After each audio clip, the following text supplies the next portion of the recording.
भारतीय अरबपति गौतम अडानी और अमेरिकी रिसर्च फर्म हिंडनबर्ग, ये दोनों नाम इस समय देश दुनिया में चर्चा का विषय बने हुए हैं।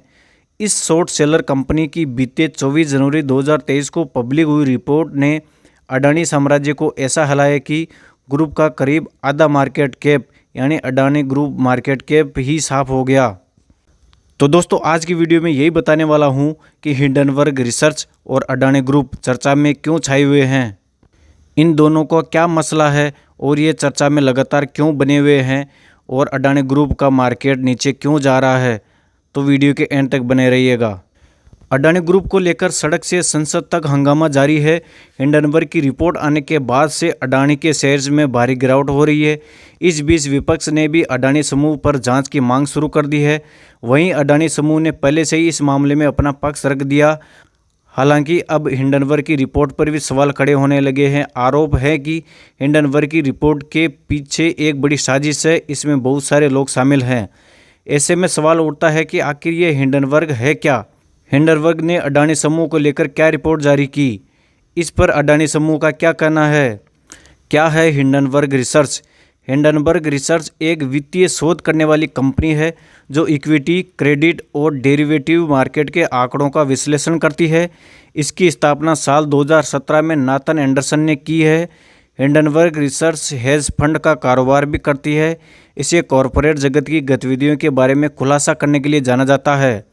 इस कंपनी का नाम हिंडनबर्ग आपदा पर आधारित है जो 1937 में थी, जब एक जर्मन यात्री हवाई पोत में आग लग गई थी जिसमें 35 लोग मारे गए थे।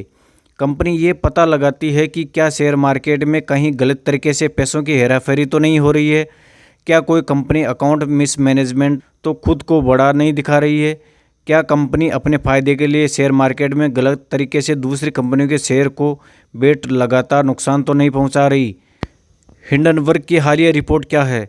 25 जनवरी को हिंडनबर्ग ने अडानी ग्रुप के संबंध में 32,000 शब्दों की एक रिपोर्ट जारी की। रिपोर्ट के निष्कर्ष में 88 पर्सनों को शामिल किया गया। रिपोर्ट में दावा किया गया कि ये समूह दशकों से शेयरों के हेरफेर और अकाउंट की धोखाधड़ी में शामिल है।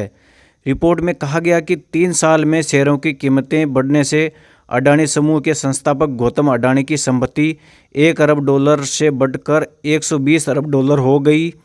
इस दौरान समूह की 7 कंपनियों के शेयर औसत 819% बढ़े हैं। रिपोर्ट में आरोप लगाया गया कि मॉरिशस से लेकर संयुक्त अरब अमीरात तक टैक्स हेवन देशों में अडानी परिवार की कई मुखौटा कंपनियों का विवरण है। आरोपों के मुताबिक इनका उपयोग भ्रष्टाचार, मनी लॉन्ड्रिंग के लिए किया गया। इन मुखौटों कंपनियों के जरिए फंड की हेराफेरी की गई।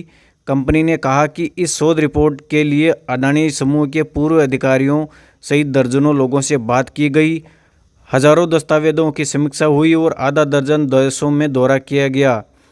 रिपोर्ट में कहा गया कि बड़े पैमाने पर शेयरों को गिरवी रखकर कर्ज लिया गया। रिपोर्ट जारी करने के बाद हिंडनबर्ग ने कहा कि यदि गौतम अडानी वास्तव में पारदर्शिता को अपनाते हैं जैसा कि वे दावा कर रहे हैं तो उन्हें उत्तर देना चाहिए। रिपोर्ट आने के बाद अडानी समूह ने हिंडनबर्ग की रिपोर्ट पर प्रतिक्रिया दी। अडानी समूह ने इसे निराधार और बदनाम करने वाला बताया। कहा, रिपोर्ट में इस्तेमाल तथ्यात्मक आंकड़े प्राप्त करने के लिए समूह से कोई संपर्क नहीं किया गया। ये रिपोर्ट चुनिंदा गलत व बासी सूचनाओं, निराधार और बदनाम करने की मंशा से किया गया। पहले किन रिपोर्ट को लेकर चर्चा में रहा हिंडनबर्ग? अडानी समूह कोई पहला नहीं है जिस पर अमेरिकी फर्म ने रिपोर्ट जारी की है। इससे पहले इसने अमेरिका, कनाडा और चीन की करीब 18 कंपनियों को लेकर अलग अलग रिपोर्ट प्रकाशित की है, जिसके बाद काफ़ी घमासान मचा। ज़्यादातर कंपनियां अमेरिका की ही थी जिन पर अलग अलग आरोप लगे।